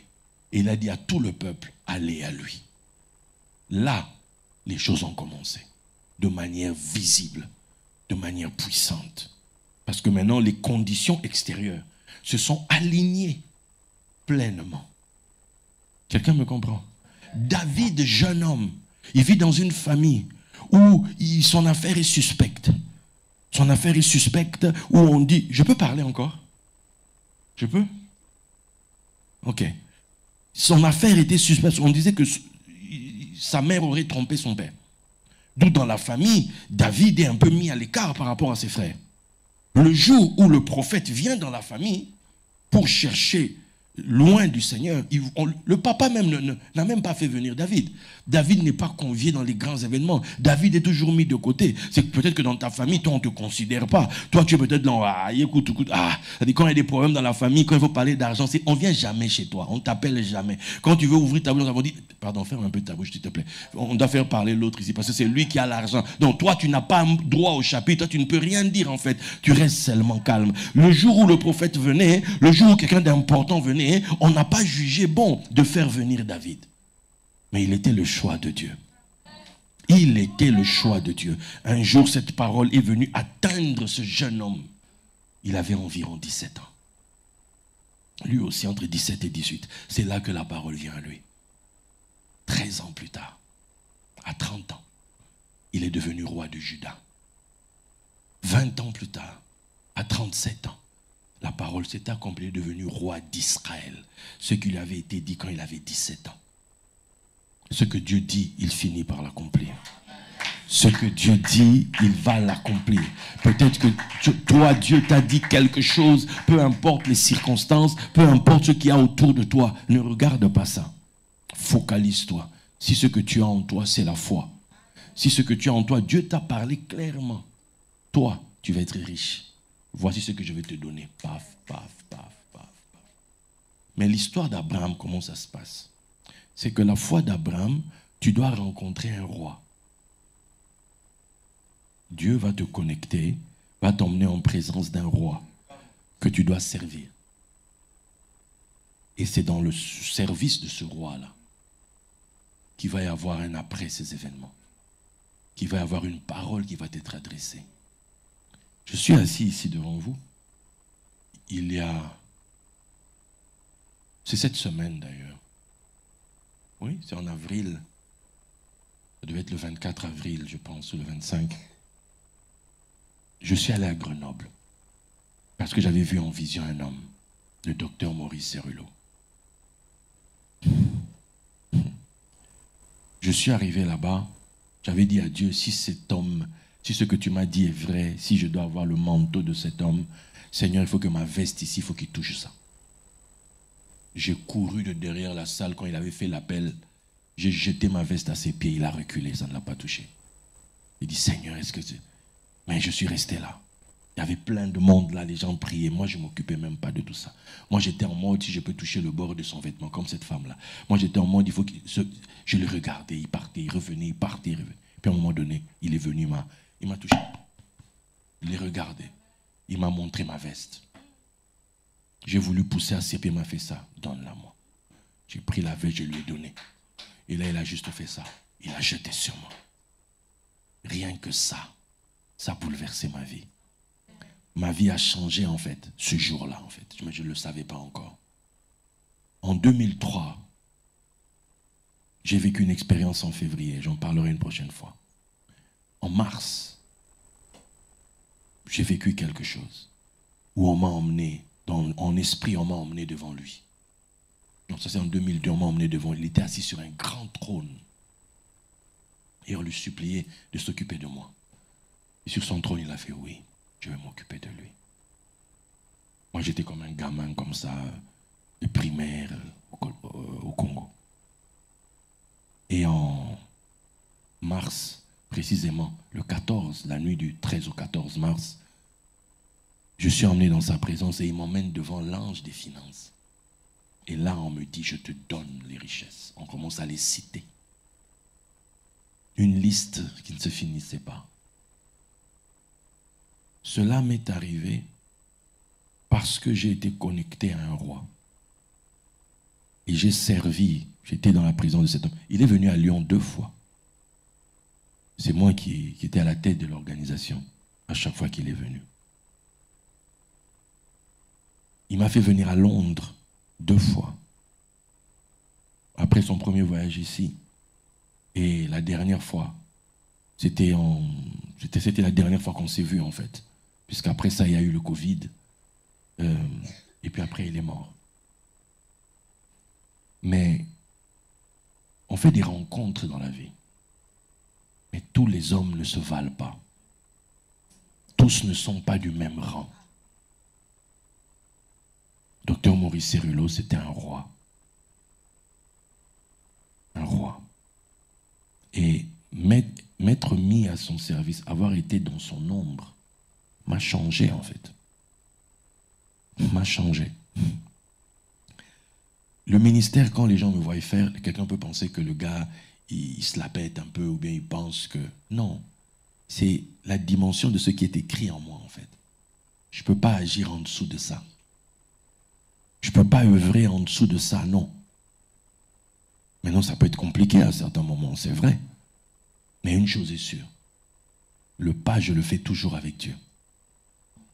Quand j'ai fait ma première session, dans le cadre de mon ministère, maintenant quand je l'ai lancé, DGA Ministère International en 2006, la première réunion, on l'a faite au Mercure de Saxe-Lafayette, conférence annuelle.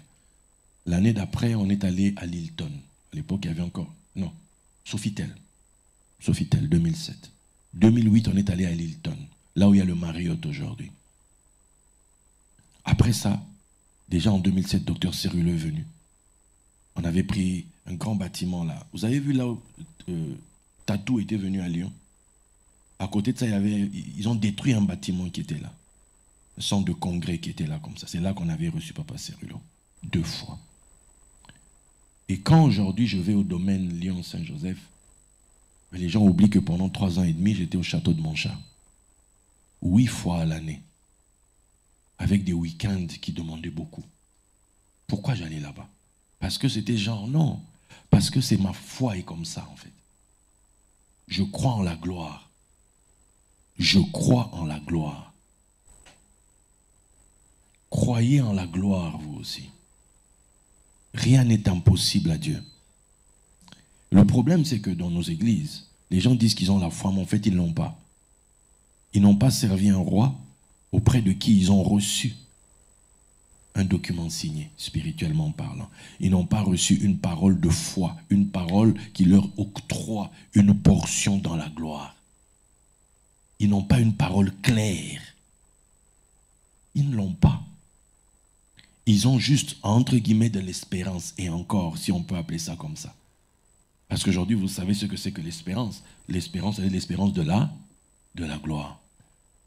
Vous devez doter votre espérance de la gloire. Vous devez nourrir votre espérance de la gloire. Vous devez faire gaffe à ça.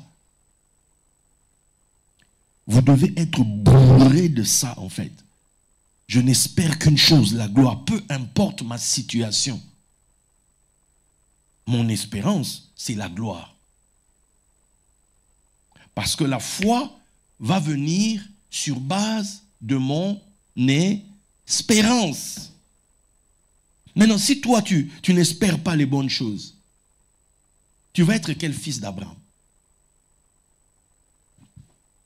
Puisque reconnaissez que sont appelés fils d'Abraham ceux qui ont quoi? La foi. Jésus est fils de David et fils d'Abraham. Les fils d'Abraham, c'est des gens qui ont reçu un document de Dieu. Une garantie divine. Tu as vu toi, tu vas être riche dans tel domaine, tel domaine, tel domaine. Tu ne sais peut-être pas encore comment. Comment cela se fera-t-il? Tu ne sais pas encore comment. Mais ce que tu sais, Dieu me l'a dit.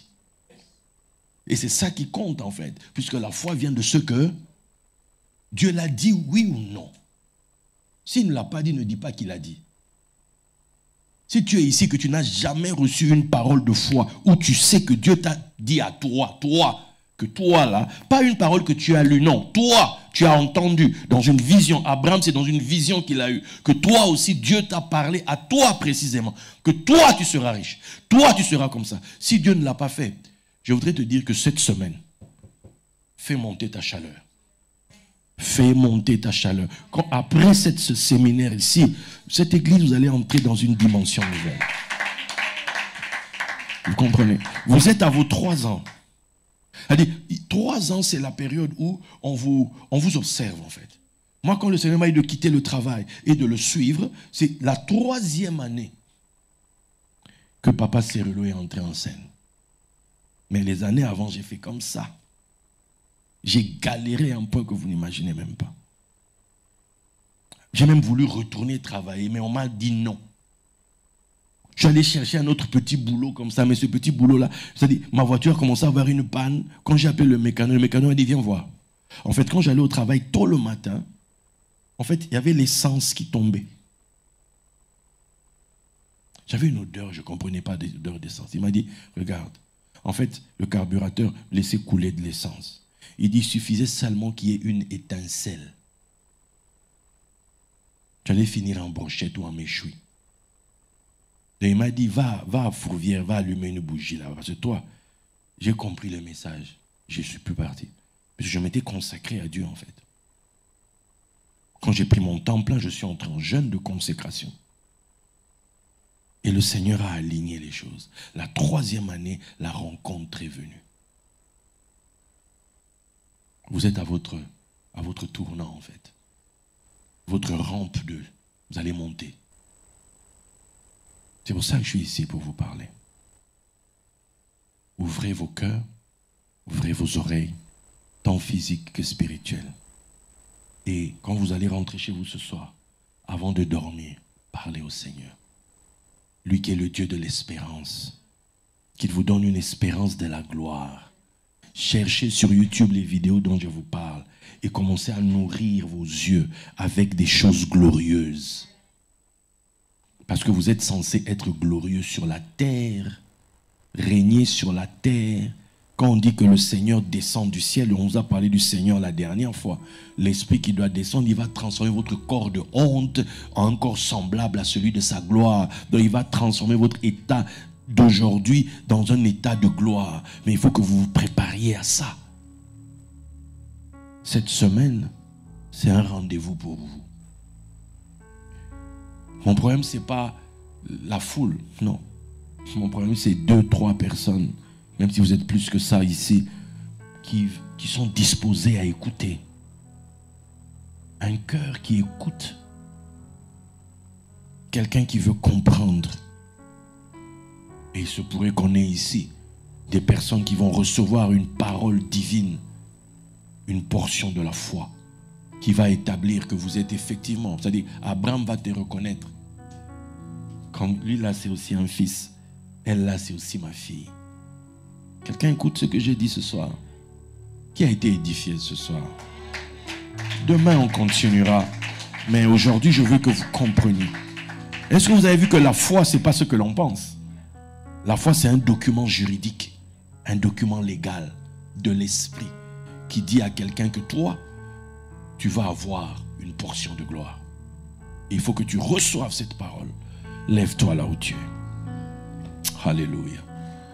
Lève-toi s'il te plaît.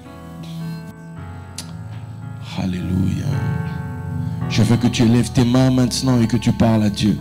Le Dieu d'Abraham, celui qui donne la vie aux morts. Le Dieu d'Abraham, celui qui donne la foi dans les cœurs. Que ce Dieu-là, ce Dieu de Jésus-Christ, que ce Dieu-là puisse aussi te regarder. Lui qui t'a envoyé sa parole ce soir, qui puisse te visiter toi aussi. Qu'il puisse te visiter toi aussi, qu'il te donne une parole de foi, qu'il te donne à toi aussi, qu'il te signe à toi aussi un document, qu'il te donne aussi à toi ta portion glorieuse, ta portion de gloire. Oui, car il y a des choses glorieuses qui doivent être dites sur toi, ville glorieuse. Des choses glorieuses doivent être adressées à toi aussi, cité de la restauration. Élève ta voix et prie là où tu es. Élève ta voix et parle à Dieu ce soir. Élève ta voix et parle au Seigneur s'il te plaît. Élève ta voix, parle à Dieu. Élève ta voix et parle à Dieu. Élève le niveau de ton espérance. Élève ta chaleur intérieure. Élève-la ce soir parce que la gloire est pour toi. La gloire, elle est aussi pour toi. Elle est aussi pour ta descendance. Peu importe d'où tu viens, peu importe de quelle famille tu es né, peu importe la pauvreté de ta famille, peu importe la pauvreté de ton père, de ta mère, peu importe d'où tu viens.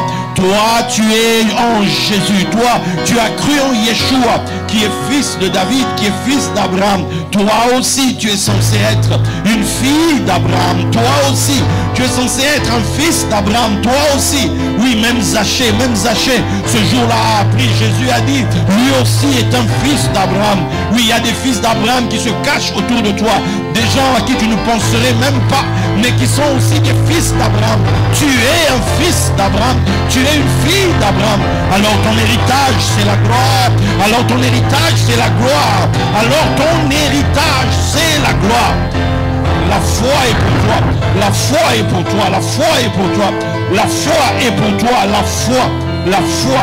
La foi qui est notre victoire. La foi qui est cette garantie que Dieu te signe. La foi. La foi.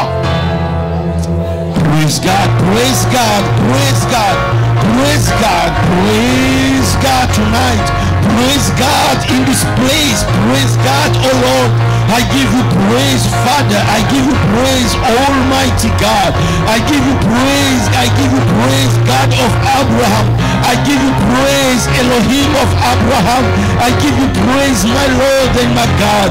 I give you praise, you the Lord of Maurice Cerullo. I give you praise, you my God. The Lord God of Jean-Louis Jaillet. I give you praise. Now I give you praise.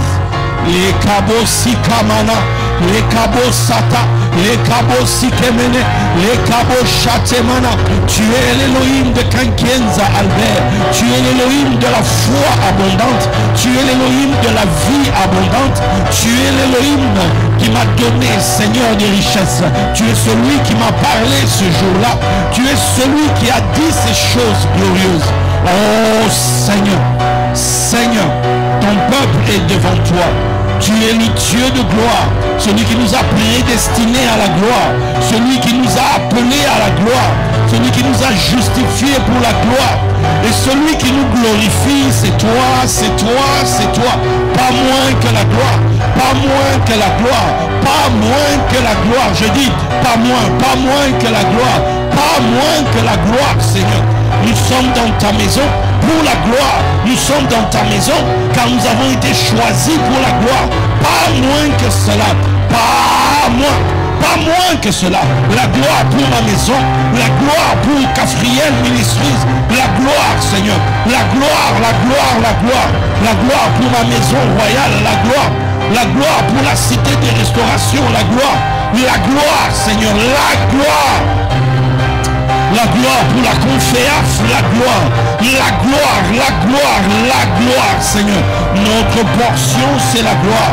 Notre portion, c'est la gloire. Notre portion, c'est la gloire.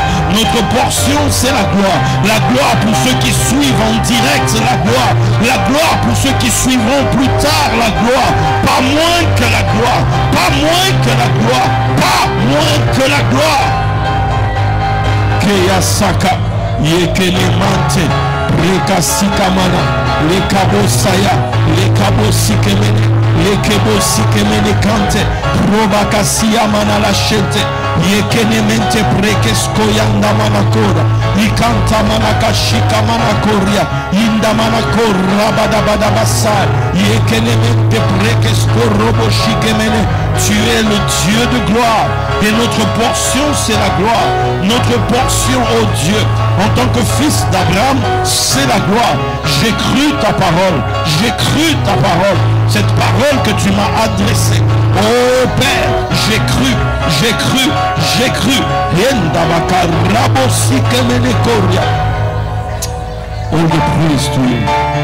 All the praise to you. All the praise to you. Oh le glorieux, oh le très glorieux, oh Seigneur c'est toi, le glorieux par excellence c'est toi. Je t'exalte ce soir, Dieu d'Abraham, toi qui donnes la foi, we give you praise, Seigneur de toute la terre. Oh que cette semaine que tu rencontres ton peuple, cette semaine, rencontre ton peuple. Rencontre ton peuple. Lève tes mains là où tu es, s'il te plaît.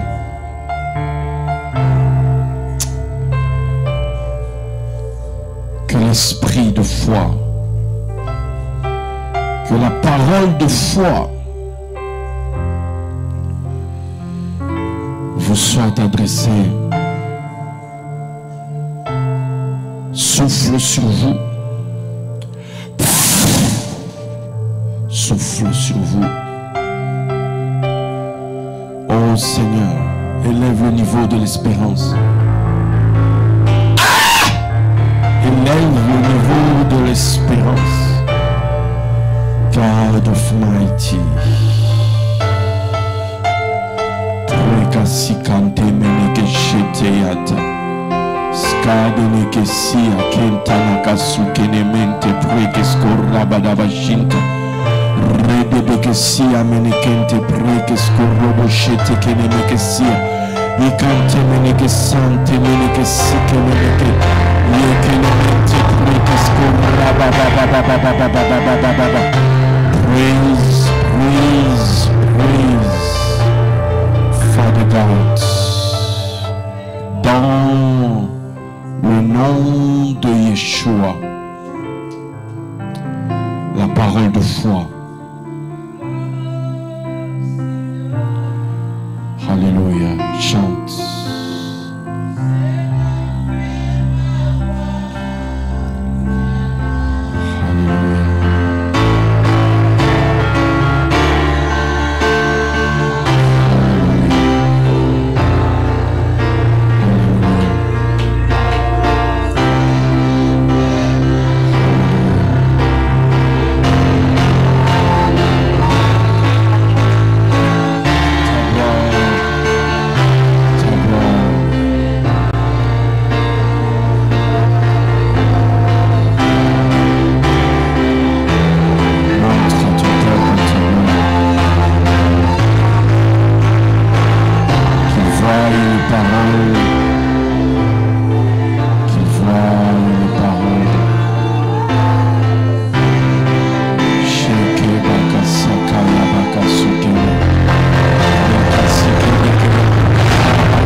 Quelque chose se passe ici ce soir.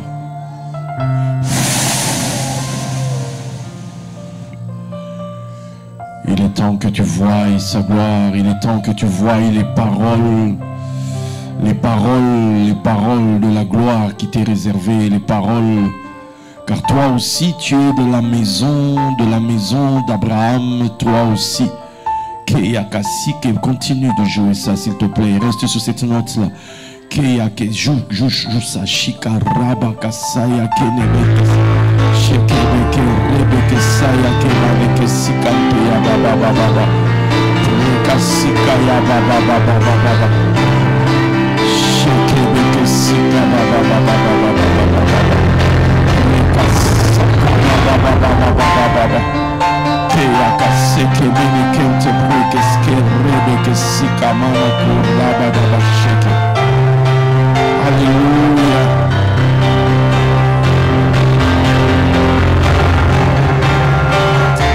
Praise. Seigneur, fais-moi voir ta gloire.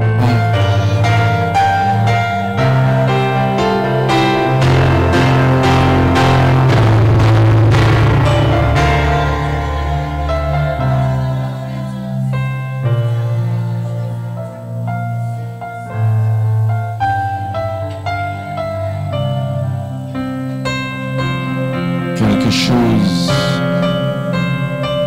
de glorieux. Emmène-moi cette fille s'il te plaît. Emmène-la-moi vite, emmène-la-moi. Ne l'agitez pas.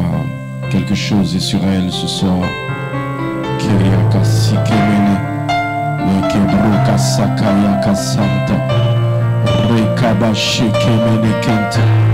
Rekaskarabababa yekenemente rekaskemanakashikababa robakasikemenekente rekaskarababababababa kerebusikababa yekerebekesaka yekente brekeskorobosaka shekebebe shikababa shandamela nouveau. Sheke bebe shaka baba. Sheke Quelque chose se passe ici ce soir. Quelque chose se passe ici ce soir. Quelque chose se passe dans ce lieu ce soir. Alléluia.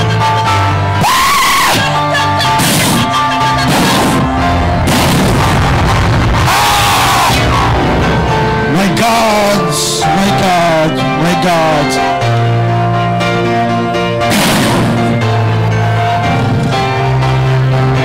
Amen, amen.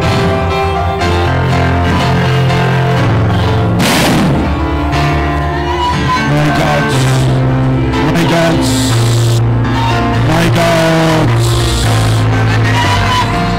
my God, my God, my God. La gloire est ici.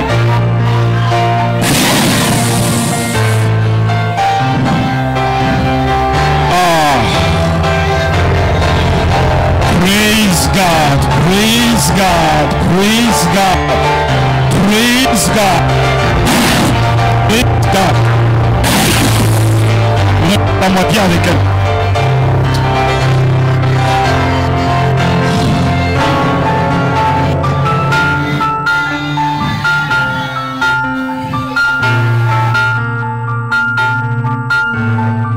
Dieu est bon pour toi, tu sais. Il est bon pour toi. Tu n'es pas venu ici pour te perdre, tu es venu ici car c'est ton chemin pour la gloire. Plus jamais la même. Plus jamais la même.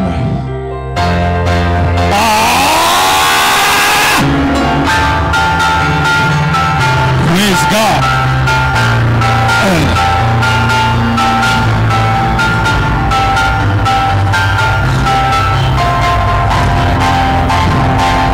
Amène-la-moi vite.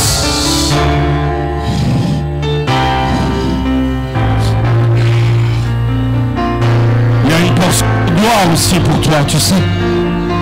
Ne te regarde pas ce petit regard. Dieu a une grande vision sur toi. Il y a des choses glorieuses pour toi. Des choses grandioses pour toi. Et les gens s'étonnent que de ce petit bout de femme, de ces grandes choses se soient accomplies de cette sorte. Reçois cela. Reçois cela.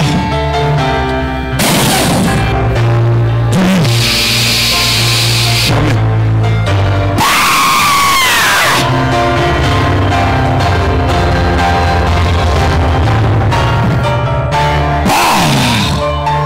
Attention.